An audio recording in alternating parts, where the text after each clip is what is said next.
Hi friends. இப்போ நம்ம முகத்துக்கு ஃபேஸ் பேக் போட்டு பார்த்தீங்க இல்லையா, இது வந்து இந்த அதிமதுரம் இருக்கிறது மங்கு போயிடும், கருப்பு புள்ளிலாம் போயிடும். நீங்கள் இந்த அதிமதுரம் முல்தான் மெட்டி எல்லாம் போடும்பொழுது இப்போ வந்து நம்ம இது போடுவோம், ஹேர் பேக் போடுவோம். எனக்கு ஹேர் பார்த்தீங்களா நிறைய இருக்கும் எனக்கு ஹேர். இந்த பாருங்க, தண்ணி வச்சுக்கிறேன், அதுக்குள்ளே தண்ணி வச்சுக்கிறேன். தண்ணி வச்சுட்டு இந்த பாருங்க, ஃப்ளாக்ஸ் சீட் வச்சுருக்கோம் பாருங்க. ஃப்ளாக்ஸ் சீடு ரொம்ப நல்லாயிருக்கும், இது ஜெல்லி ஆகிடும், ரொம்ப நல்லாயிருக்கும்.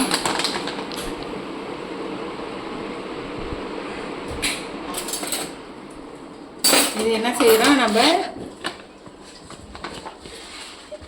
2 ஸ்பூன் போட்டுக்கிறோம். என் பேரை லைட்டெல்லாம் ஆஃப் பண்ணிடுறோம், ஃபேன் ஆஃப் சொன்னால் லைட் ஆஃப் பண்ணுறோம். சரி பரவாயில்ல, நீ எல்லாம் ஃப்ரெண்ட்ஸு தானே. இந்த 1 ஸ்பூன் போட்டுக்கிறேன், 2 ஸ்பூன் போட்டுக்கிறேன். 2 ஸ்பூன் கூட போதும், ஒரு ஹேருக்கு 2 ஸ்பூன் போட்டு நம்ம இப்படியே கொதிக்க வைக்கணும். இது ஒரு 10 நிமிஷம் கொதிச்சா தான் நல்லா இதில் உள்ள ஜெல்லிலாம் வரும். அதனால் நம்ம இந்த தண்ணியில் கொதிக்க வைக்கிறோம்.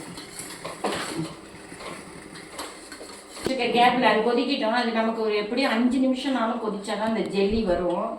இந்த பாருங்கள், இந்த லைட்டை கிச்சனில் வந்து எங்களுக்கு கொஞ்சம் இருட்டாக இருக்குது இந்த இடம், எப்படி இருந்தாலும் அதனால நாங்கள் இந்த லைட்டு செட் பண்ணியிருக்கோம். பார்த்தீங்களா, அப்படியே ஒரு டியூப் மாதிரி இருக்குல்ல, இது அப்படியே செட் பண்ணியிருக்கோம். இப்போ நமக்கு கிச்சனில் நல்லா இந்த இடம்லாம் வெளிச்சமாக தெரியும் எல்லாமே. அதனால இதை நாங்கள் செட் பண்ணியிருக்கோம். இதை நாங்கள் கும்பகோணத்தில் ஒரு எலக்ட்ரிக்கல் ஷாப்பில் தான், எங்களுக்கு நேட்டிவ் கும்பகோணம்னா கும்பகோணத்தில் ஒரு எலக்ட்ரிக்கல் ஷாப்பில் தான் நாங்கள் வாங்கினோம். ஆன்லைன்லேயும் இருக்கலாம், ஆனால் நாங்கள் எலக்ட்ரிக்கல் ஷாப்பில் தான் வாங்கினோம். அப்படியே கொதிக்குது பாருங்க, அப்படியே எப்படி கொதிக்குது. இது கொதிச்சு தான் அதில் உள்ள அந்த பிளாஸ்டிக்கில் உள்ள ஜெல்லெல்லாம் வரும். நம்ம கடையிலே வாங்க வேண்டியதில்லை, நம்மளே செஞ்சிடலாம். நம்மளே போடும்பொழுது நல்லாயிருக்கும். இது நீங்கள் ஸ்டோரேஜ் கூட பண்ணி வச்சுக்கலாம், தேவையானதை வச்சுக்கிட்டு. எனக்கான என் ஹேருக்கு இது ஃபுல்லாக ஆகிடும், எக்ஸஸாக வேணால் வச்சுக்கலாம். ஃப்ரெண்ட்ஸ், இதை பாருங்கள், ஓரளவு கொதிச்சுட்டு நம்ம ரொம்ப ஜெல்லி ஆகணும்னு எதிர்பார்க்கக்கூடாது. இதுலேருந்து வந்திருக்கு, இந்த தண்ணி வந்து கலர் மாறி இருக்கு. தண்ணியாக இருந்தது கலர் கொஞ்சம் மாறி இருக்கா. இது மாதிரி இருக்கும் போதே வடிகட்டிட்டா தான் வடியும்.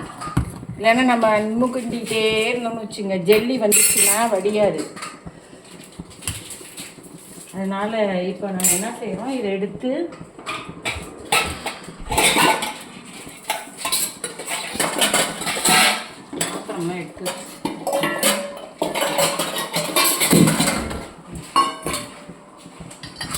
எடுத்து ஸ்ட்ரெயினரில் அடுப்பை ஆஃப் பண்ணிடுறோம்.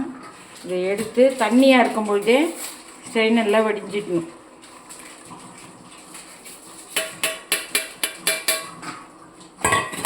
வடிச்சிடணும்.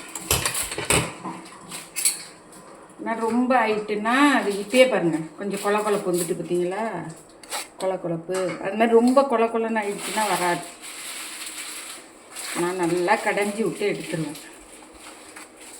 கடைஞ்சிடுமா முன்னாடி பார்த்தீங்களா, ஜெல்லி வந்துருக்கு பார்த்தீங்களா, இது மாதிரி ஜெல்லி வந்துடும், ஜெல்லி ஆகிடும்.